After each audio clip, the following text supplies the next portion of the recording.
Assalamualaikum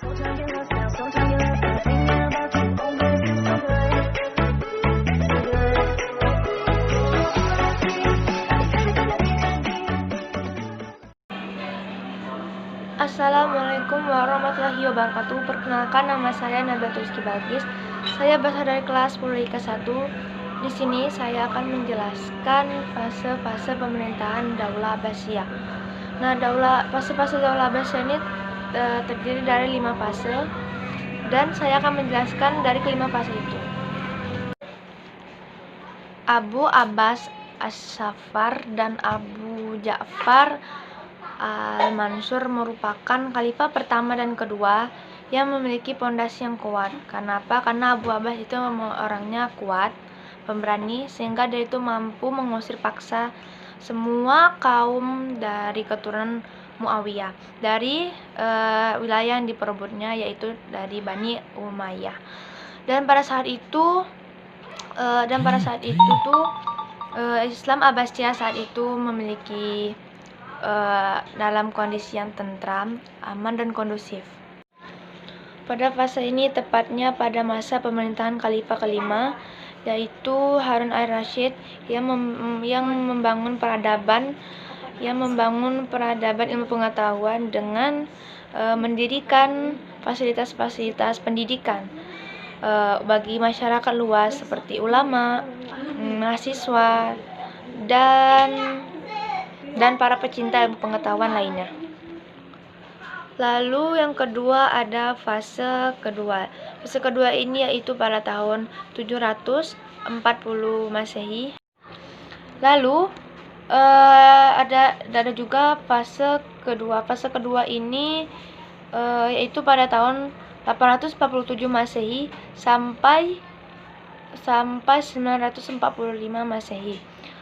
Fase ini sering dikenal dengan fase pengaruh kekuasaan Turki pertama. Pada fase ini awalnya itu fasenya dimulai dari khalifah ke-10 Al-Mutawakkil.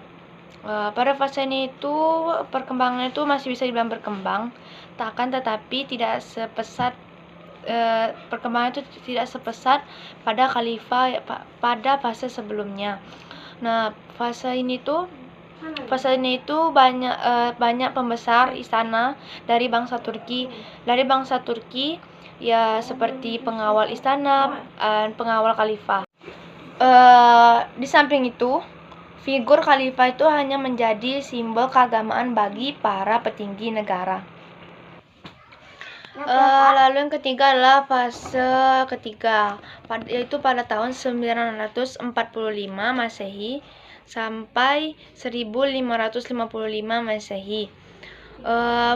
Ini adalah fase pengaruh dinasti Buayhi atau sering juga disebut dengan pengaruh Turki. Fase ini dikenal dengan disintegrasi di kekuasaan Abbasiyah dan di dinasti Umayyah, II di Andalusia. Khalifah yang berkuasa pada fase ini mereka itu tidak mampu untuk pada politiknya, sehingga membuat kondisi itu semakin tidak stabil. Penyebab utamanya adalah karena perebutan jabatan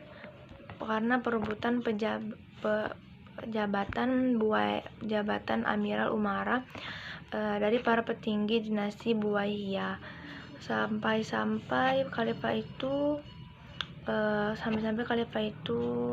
kehilangan agamanya gitu. Maksudnya tuh kehilangan legitimasi keagamaannya. Nah, lalu yang keempat adalah fase keempat dari tahun 1505 Masehi sampai 1194 Masehi. Fase ini disebut sebagai periode pengaruh Turki kedua. Khalifah Al-Qaim adalah khalifah yang mengawali kekuasaan di dinasti Abbasiyah pada fase ini. Pada tahun 1555, kondisi keamanan masyarakat terancam karena adanya perselisihan internal dinasti Buwayhiyah di Baghdad. Dalam sejarah, fase keempat ini disebut sebagai fase kekuasaan Bani Saljuk. Lalu yang kelima adalah fase kelima. Fase kelima itu adalah dari tahun 1194 Masehi sampai 1254 Masehi. Fase ini dikenal di sejarah Islam itu sebagai fase lemah sampai fase hancurnya kekuasaan Islam di Abbasiyah. Lalu kehancuran di Abbasiyah itu terjadi bersamaan dengan dari serbuan pasukan Hulagukan. Nah, di situ tuh kota Baghdadnya tuh diporak-porandakan. Terus tuh sudah diporak-porandakan tuh yang peninggalan sejarahnya tuh juga dihancurin. Sistem politik dan militernya itu yang begitu kuat, yang begitu hebat, sekejap saja lenyap dan hancur pada saat itu juga. Lalu kota Baghdad dan kekuasaan Islam itu jatuh pada kekuasaan bangsa Mongol. Tetapi bukan berarti